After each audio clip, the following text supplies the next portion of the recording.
36 општини ќе добијат финансиски средства од Министерството за животна средина и просторно планирање за изработка на техничка документација и изградба на канализациони системи и системи за одведување и пречистување на отпадни води.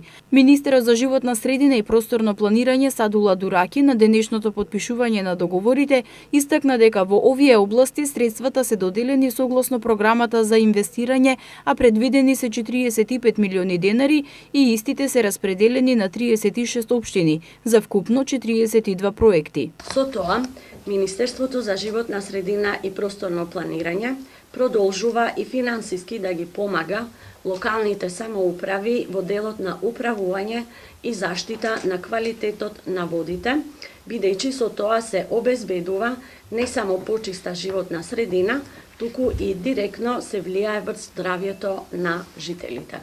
Договорите денеска ги потпишаа општините Тетово, Липково, Врапчиште, град Скопје, Шуто, Ризари, Битола и Берово. Градоначалникот на град Скопје Петре Шилегов истакна дека со потпишувањето на овој договор град Скопје прима 2 милиона денари од страна на Министерството, а ќе бидат наменети за изградба на фекална канализација од постоечкиот атмосферски колектор во општина Чаир. Овие 2 милиона денара представуваат 1/3 од вкупните финансиски средства потребни за реализација на овој проект.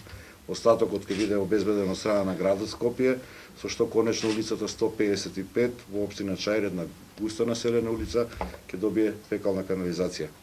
Мене ми е жал што и во 21. век се собираме со таков повод, тоа е поставување на фекална канализација во урбани средини.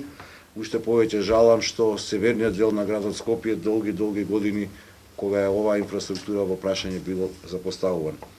Ваквото запоставување на северниот дел на нашиот град го зголемува притисокот на јужниот дел од градот, со што двете страни на Вардар, да кажам, и северната и јужната, истовремено губат. Шилегов додаде дека ќе се погрижи во иднина сите делови на Скопје да добијат еднакви можности.